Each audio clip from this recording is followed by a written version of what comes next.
Selamat pagi anak-anak. Pagi, Bu. Pagi, Bu. Gimana kabarnya hari ini? Baik, Bu. Sehat. Alhamdulillah sehat. Sebelum itu Ibu ingin bertanya, ini ada yang tidak hadir? Atau hadir semua? Hadir semua, Bu. Oh iya. Sebelum kita memulai pelajaran kita hari ini, Ibu minta Ayu untuk membacakan doa. Baik, Bu. Teman-teman, sebelum kita memulai pembelajaran kita pada pagi hari ini, mari kita berdoa menurut agama dan kepercayaan kita masing-masing. Berdoa dimulai. Berdoa selesai. Terima kasih Ayu. Sama-sama, Bu. Oke. Sebelum masuk ke materi, Ibu ingin menjelaskan kompetisi dasarnya, yaitu kita menganalisis isi, struktur, dan kebahasaan dalam ceramah. Lalu tujuan pembelajarannya, setelah mengikuti proses pembelajaran, maka peserta didik diharapkan dapat menganalisis struktur teks ceramah dan dapat menganalisis isi, fakta, atau opini dalam ceramah. Nah, Ibu ingin bertanya, apa pengertian dari teks ceramah? Saya, Bu. Ya, baik, silakan. Teks ceramah adalah teks yang berisi pemberitahuan atau penyampaian informasi yang bertujuan untuk memberikan nasihat atau petunjuk-petunjuk kepada pendengar, Bu. Iya, terima kasih Anas. Ya, teks ceramah itu bersifat edukatif atau memberi pengajaran kepada masyarakat luas dengan tujuan untuk mengajak atau meyakinkan.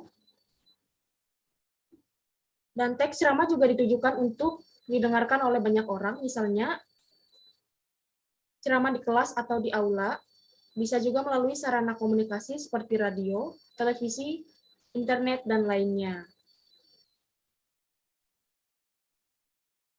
Nah, Ibu ingin bertanya lagi, apa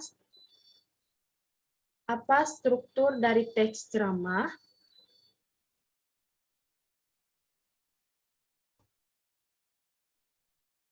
Saya, Bu. Ya, silakan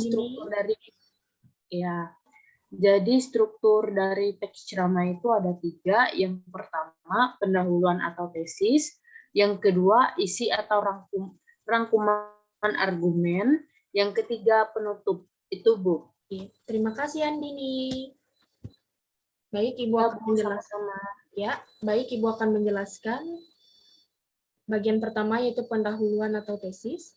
Bagian ini berisi salam pembuka yang disampaikan dengan salam pembuka, ucapan syukur, ucapan terima kasih, latar belakang masalah, dan tujuan. Selain itu, bagian ini juga berisi pengenalan isu dan bagaimana penulis memandang topik yang diangkatnya. Yang kedua, isi atau rangkuman argumen. Bagian ini berisi pokok permasalahan yang diuraikan secara terarah dan disampaikan kepada pembaca dalam penguraian materi. Argumen-argumen penceramah juga diperkuat dengan berbagai fakta. Yang ketiga, penutup.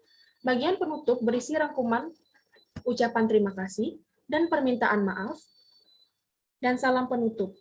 Dapat dikatakan pernyataan-pernyataan sebelumnya ditegaskan kembali pada bagian ini. Ya. Kita lanjut ke kaidah kebahasaan teks ceramah. Kaidah teks kebahasaan ceramah itu ada 6. Yang pertama, menggunakan kalimat deklaratif, yaitu kalimat yang berisi informasi yang terjadi berdasarkan fakta. Contohnya, akhir-akhir ini penyebaran virus corona semakin meningkat dengan tajam karena masih banyak ditemukan pelanggaran protokol kesehatan. Yang kedua, menggunakan kalimat simplex, yaitu kalimat yang terdiri atas satu verba utama, misalnya pada era digitalisasi saat ini, etika dalam penggunaan sosial media menjadi salah satu hal utama. Yang ketiga, menggunakan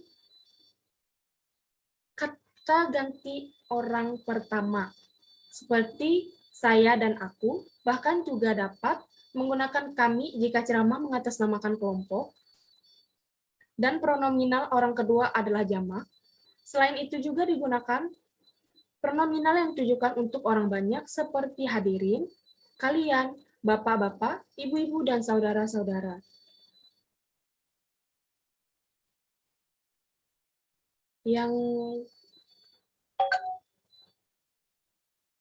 Yang kelima menggunakan kata-kata kausalitas yang menunjukkan hubungan sebab akibat. Yang keenam menggunakan kata-kata persuasif atau bersifat mengajak.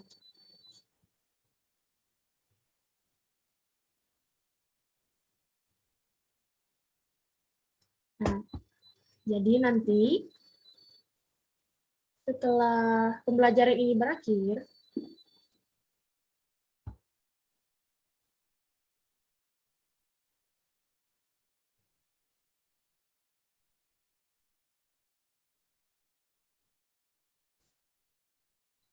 maaf sebentar ya.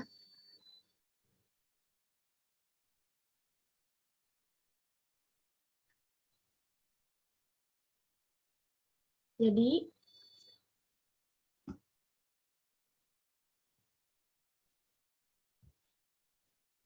Ibu ingin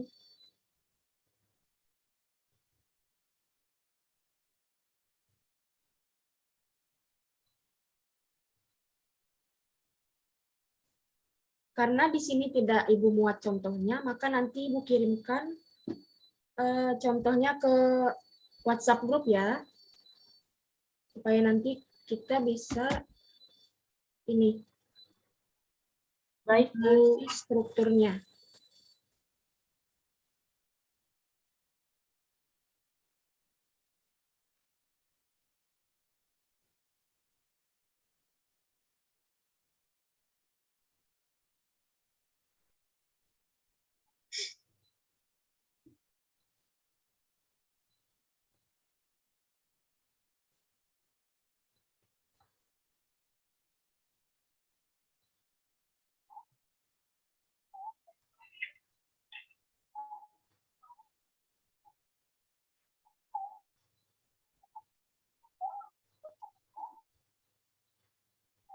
Setelah maaf. Setelah pembelajaran kita berakhir, nanti Ibu membagikan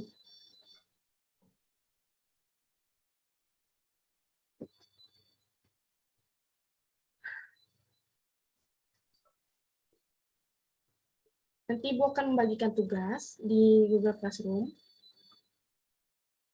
Setelah pembelajaran berakhir ya. Baik, Bu.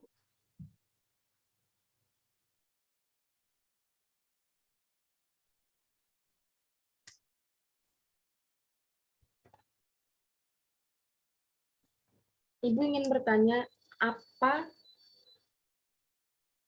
kesimpulan yang dapat kita ambil dari pembelajaran kita hari ini?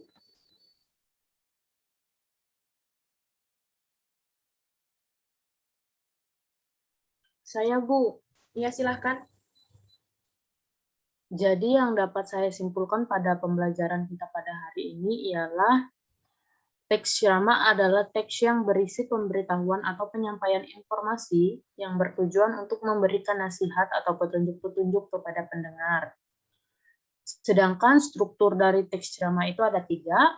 Yang pertama pendahuluan atau tesis, yang kedua isi atau rangkuman argumen, yang ketiga penutup. Selanjutnya, ada pun kaidah kebahasaan dalam teks ceramah. Yang pertama menggunakan kalimat deklaratif, yang kedua menggunakan kalimat simplex, yang ketiga menggunakan kata ganti orang kedua jamak sebagai sapaan, yang keempat menggunakan kata ganti orang pertama tunggal, yang kelima kata-kata kausalitas yang menunjukkan hubungan sebab akibat, yang keenam menggunakan kata-kata persuasif atau bersifat mengajak. Itu, Bu. Ya, terima kasih Andini.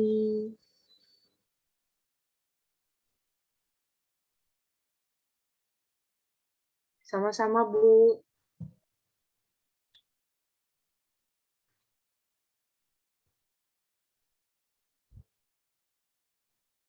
Jadi em,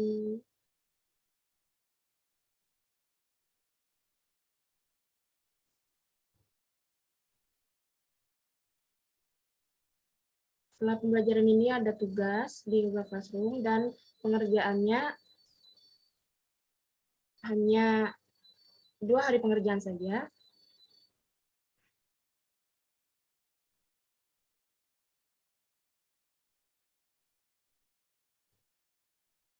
Anastasia, em, tolong